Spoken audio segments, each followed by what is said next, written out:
Shot leads back to the Secret Service follow-up car.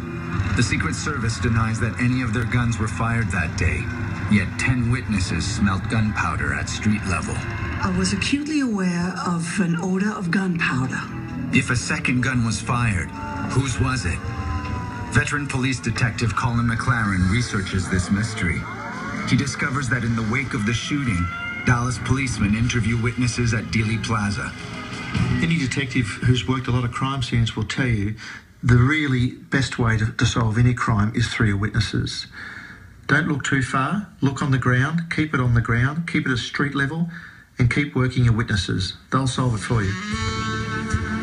Sheriff Bill Decker is a Dallas law enforcement legend. Decker is one of the cops who ran down the glamorous bank robbers Bonnie and Clyde in the 1930s. He's a Texas maverick, and he runs a crack team of detectives his way. After the shooting, Decker orders his men to scour Elm Street and Dealey Plaza for witnesses. By day's end, Decker's men pull in several dozen witnesses, many claiming to have seen the shooting. If you're going to a crime scene, you're trying to work out what's actually going on. Invariably, you'll find out through your witnesses. Of course, you've got to grab them at the very start while they're hot and commit them to paper. The Dallas Sheriff's Office found the best type of witness, those that saw something on the day and were prepared to make statements before they could be corrupted from outside influences. For Colin McLaren, the eyewitness testimony is the key to solving the most famous crime in history. I heard at least 2 shots fired.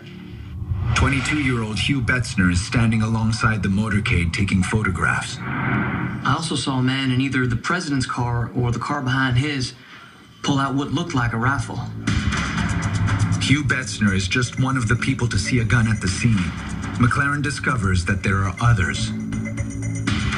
Senator Ralph Yarborough is in the motorcade. He also states that he saw a Secret Service agent pull out a rifle. I heard 3 shots, no more. All seemed to come from the right rear. Some of the Secret Service men looked backward and to the right in the general direction for where the explosion seemed to come from. The one Secret Service man sitting down in the car ahead of us pulled out an automatic weapon or rifle, and he looked backward. McLaren wonders why this evidence of a rifle a mere 4 meters behind the president was not investigated. He digs deeper. Dallas Mayor Earl Cabell is traveling in a convertible, 4 cars behind the presidential limousine. Would you describe what you saw or heard, please, sir? I heard the shots. There was a longer pause between the first and second shots than there was between the second and third shots. You didn't, in fact, know who had been hit, I take it? Nope, we couldn't tell. We could tell, of course, that there was confusion in the presidential car. Activity. The Secret Service men ran to that car. From out of nowhere appeared one Secret Service man with a submachine gun. His attention seemed to be focused up toward the building. All of these witnesses see a rifle at the crime scene. So why did the Secret Service not disclose its presence in their letter to Howard Donahue?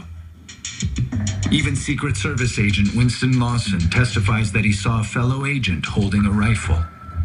But I also noticed, right after the reports, an agent standing up with an automatic weapon in his hand. And the first thing that flashed through my mind was that he had fired, because this was the only weapon I'd seen up to that point. Who is that agent? What Howard Donahue now realizes is that his suspected second shooter has been hidden in plain sight all along, inside the Secret Service follow-up car.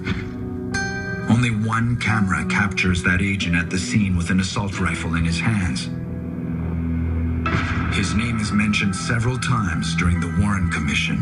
Howard came to a passage that describes an agent, Hickey, with the AR-15 pointing it aimlessly around the plaza or something to that effect. And Howard saw that reference and he was stunned. Agent Winston Lawson rides in front of the president in the lead car. He gives a sworn statement about what he saw. I noticed Agent Hickey standing up in the follow-up car with the automatic weapon. I first thought he fired at someone. From other Warren Commission testimonies, Donahue identifies that weapon as an AR-15 assault rifle. The AR-15 fired the kind of bullet that he believed hit Kennedy in the head that ruptures and causes a massive lethality.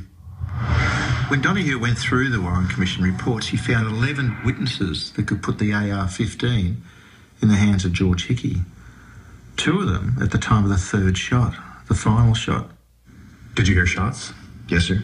How many? 3 shots. And then we saw the car coming with the president. And as it passed underneath me, I looked right down, and I could see this officer in the back. He had this gun, and he was swinging it around. It looked like a machine gun.